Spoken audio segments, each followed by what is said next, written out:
सोचकर देखिए, 42 डिग्री की चिलचिलाती धूप में अगर आपको कई दिनों तक छोड़ दिया जाए तो आपको कैसा लगेगा?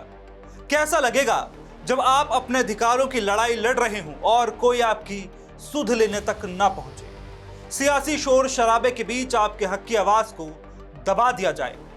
ऐसे हालातों की कल्पना करना भी आज के उभरते भारत में मुश्किल नजर आता है, लेकिन ऐसे हालात हैं और हम उनसे मुंह नहीं फेर सकते।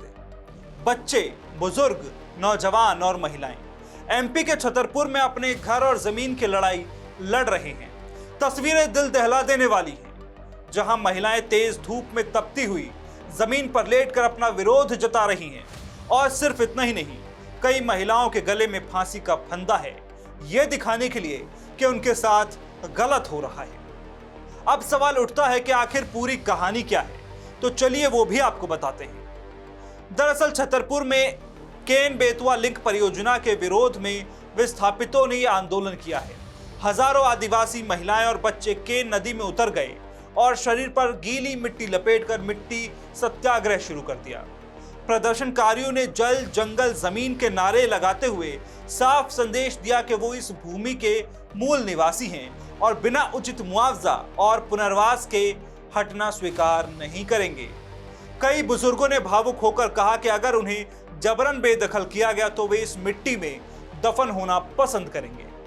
हमारा घर मकान सब उजड़े जा रहे हैं और ना घरों का पैसा भी नहीं आया है, ना काका उसे भूटान को भी नहीं दिया है आईडी का।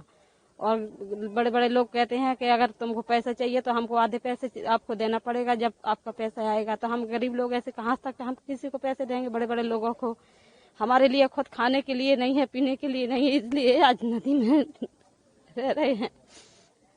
5 जमा छोटे छोटे बच्चे हैं, 8-9 साल के। कहाँ जाए? 1 रुपया है नहीं कि कहीं झोपड़ी तो बना कर रह सके। वही कैसे कहता है कि कैसे कहते हैं कि आदमी के रहने को टपरिया नहीं है, खाने को खपरिया नहीं है। हमको यही दिक्कत है यहाँ पे रहने के लिए। भीषण गर्मी और खुले आसमान के नीचे आकाश सत्याग्रह भी जारी है। हजारों लोग जमीन पर लेटकर बिना अन्न ग्रहण किए विरोध कर रहे हैं। भूख हड़ताल के चलते कई महिलाओं की हालत बिगड़ने लगी है। मौके पर पर्याप्त स्वास्थ्य सुविधाएं न होने से चिंता और भी बढ़ गई है। साफ आता कुछ होता, अब अनपढ़ है तो हमको तो बोल देता, कोई वैसे कर लेते कि भाई तुम्हारा 4 गुना मिल जाएगा, मिल जाएगा, मिल जाएगा। हम देखते देखते इतने दिन हो गया, 11 दिन हो गए हमको देखते देखते। कोई आकर हमको एक बार सुना जाए कि मिल रहा है, कितना मिल रहा है, कितना नहीं मिल रहा है।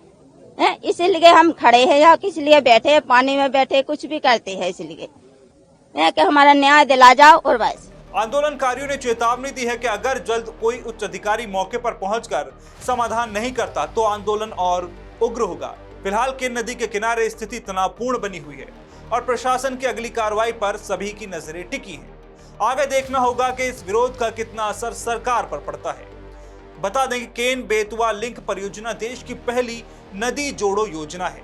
इसके तहत केन नदी का पानी 221 किलोमीटर लंबी नहर से बेतवा नदी में डाला जाएगा। इसमें 77 मीटर ऊंचा ढोडन बांध, 2 पावर हाउस और नहर नेटवर्क बनेगा। सरकार का दावा है कि 10 लाख हेक्टेयर जमीन की सिंचाई होगी। इसके साथ ही बुंदेलखंड के बंजर इलाकों तक पानी पहुंच सकेगा और लोगों को खेती करने में आसानी हो जाएगी। 62 लाख लोगों को पीने का पानी मिलेगा और 103 मेगावाट बिजली बनेगी। परियोजना की लागत 44,605 करोड़ रुपए है, लेकिन इस परियोजना से पन्ना टाइगर रिजर्व का बड़ा हिस्सा और 10,500 हेक्टेयर जंगल डूब जाएगा। केन बेतवा लिंक परियोजना के चलते कम से कम 24 गांव सीधे विस्थापित होंगे, या यूं कहें कि हजारों परिवारों को अपना पूरा घर बार गांव छोड़कर कहीं और जाना होगा और 8 गांव पूरी तरह डूब जाएंगे। ढोडन गांव में 363 प्रभावित परिवारों को 12.5 लाख रुपए प्रति परिवार दिए गए हैं। ग्रामीण इसे नाकाफी बता रहे हैं और कम से कम 25 लाख की मांग कर रहे हैं। परियोजना से पन्ना टाइगर रिजर्व का एक बड़ा हिस्सा डूब जाएगा। लोगों का आरोप है कि करीब 23 लाख पेड़ केन बेतवा लिंक परियोजना में काट दिए जाएंगे।